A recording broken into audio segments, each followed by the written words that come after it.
How do we move our egos out of the way to do music together and both be the star? It's too late for that. It's too late. I almost cussed.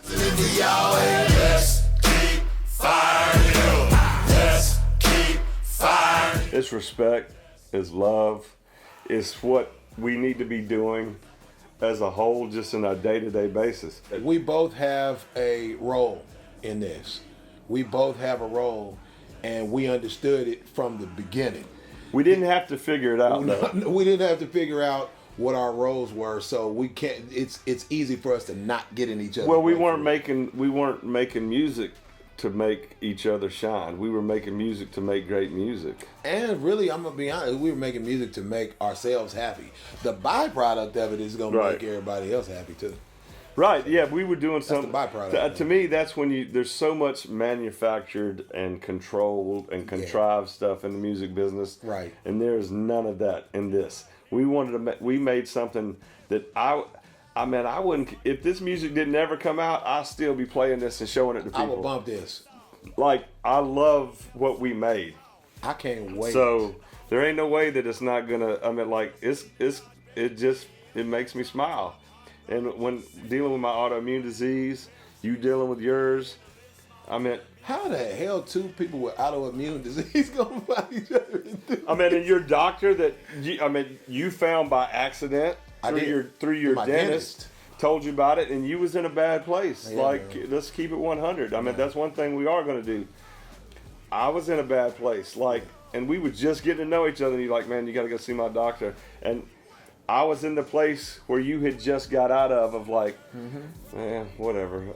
You know what I mean? Like when your dentist tell you, he's like, all right, I'll try this, but you weren't thinking you was gonna get no treatment or help. You were just thinking, all right, I'll go do it because my dentist asked me to. I don't be disrespectful, and so I was kind of like the same thing. I was like, all right, well, Krizz said his doctor's cool. I'll go check it out, and then I went to, and now we're both in such a different place with that. So that's important too. That's another important role for us to step up as men, and mental health is a real thing, and we talk about it, and we both still get down sometimes. And when he's down, I'm trying to like, hey man, you're a king, you're a star. Yeah, I'm trying to coach you up. And you do the same thing for me, and that's if we can start spreading that message, that's so much bigger than this music. If we can start spreading that message of like, hey man, pick your homeboy up, pick your brother up, whoever it is, talk to them. Don't be scared to tell them you love them, and hey man, you got to, and then it's such an example for other people and for our kids to go like, hey, my dad's been through some stuff, but look at him, he's still doing his thing, and he's still. We absolutely it's therapy. need this. Yeah, music is that. I remember when I did a song with DMC from Run DMC, who's one of my favorite human beings. I'm sure you've met D. I ain't never met him. Oh, really? One of my favorite human beings, and he was like, Colt, music transcends politics and religion and race and everything else. And I've thought about that and it's like, man, that's exciting. That's exciting to me. It does. Like, come to a Hoodbillies show. I promise you're gonna leave there smiling. 100%. You're gonna leave there smiling. You might not buy it regular, but you're gonna go to that show and go, I don't know what it was. It was Ebony and Ivory up there doing their thing. It was dude with his hat on backwards and the other dude, a redneck with a cowboy hat on, and they was up there doing their thing. And you can just see the happiness when the music and I love that. I love that whole thing. Smile music. I know that you had a chance to present this music Colt to your team, and tell us about their reaction when they heard it. I was been in the process during the pandemic of making a lot of different music and coming out with my 9th album, I think, that's getting ready to come out, and or it's probably out now by the time people seeing this. And I love this record that I made. It's so good. But every time I'm like, yeah, but let me check this Hoodbillies thing out. And they're like, because I didn't really tell anybody. Shannon, the CEO of our label and one of my best friends for 30 years, is like, what are you doing? I'm like, I'm just, me and Krizz making some records. I didn't really tell nobody at first. It's like, and now I start letting people hear, and they're like, Shannon was like, play that again. He's like, y'all He's like, this is fire. And I'm like, yeah, I know. And we both sold millions of records, but like, there's something about this. Like, and all you got to do is just listen to it. We ain't got to say nothing. Push play. Yeah, just push play, Push and, play. and listen. To me, this is some of that music that even make the haters' head bob. You know what I mean? Like, the haters' head's gonna bob. You can't help it. I mean, you might not like me, you might not like Krizz, but you gonna like this Hoodbillies music.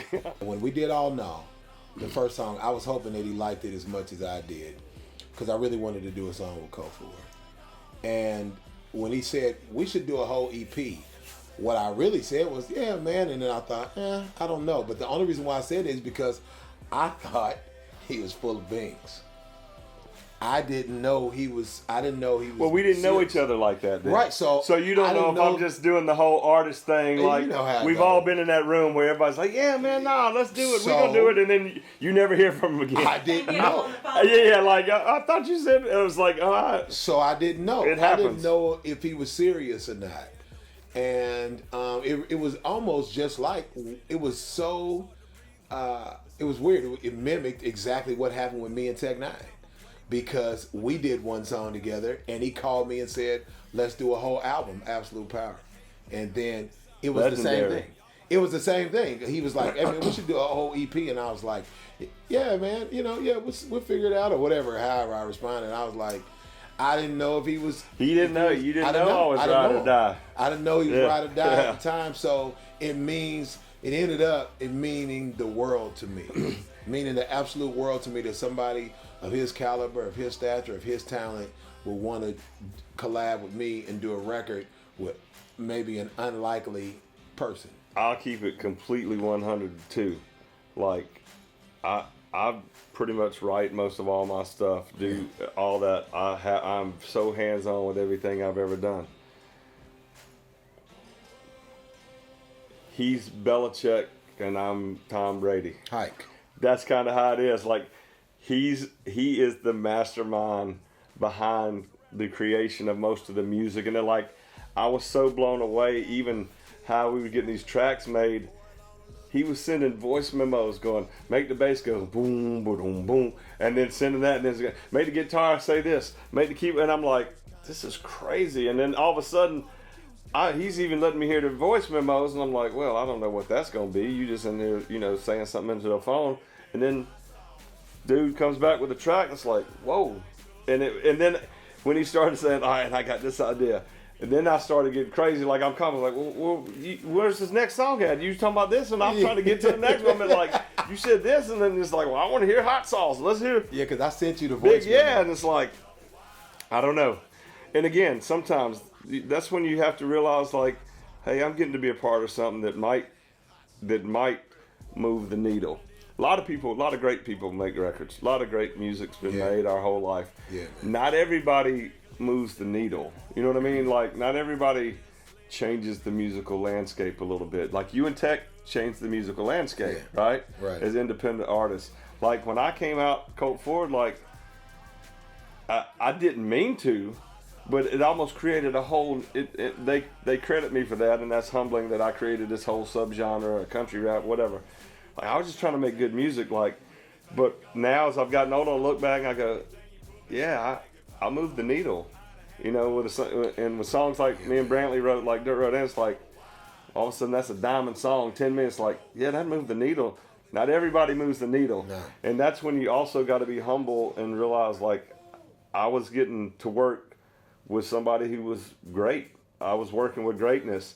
And sometimes when you're working with greatness, you got to just, you just got to stand back and go, all right, coach, what you want me to do? I mean, and he's giving me to play, and but same token, you got to have somebody that can run the play too, right? I mean, like, you can have the greatest ideas in the world, but if you ain't got, if I can't run the play that you telling me to run, then that don't really do no good. So it just is one of those things. I mean, however it came together.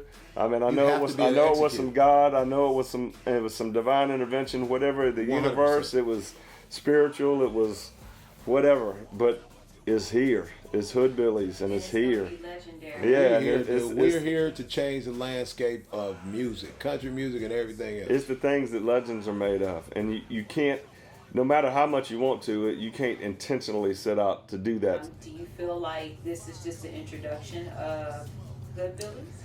I think it's we're both, I'm 53, I'm 49. you about to be 50. Yeah, about to be 50. The second halftime is over for us in our life.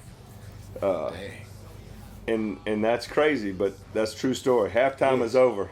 So in order for us to push it across the goal line and win this thing, Hoodbillies is just getting started, and it breathed a whole new life into me, into you. Both of us, yeah. I meant in a thing that we can look back on 10, 15 years from now and go, pretty cool. I ain't never had a brother, so I got one now. Oh, man. Don't make me cry. I'm trying to. I get emotional about music and stuff. That's always been just who I am as a person. Like, you can say whatever you want to. The shit is good. It's just good. I know it sounds like a lot of emotional stuff, but it's just good. Yeah. It's just good. Push, Play. play. And then smile.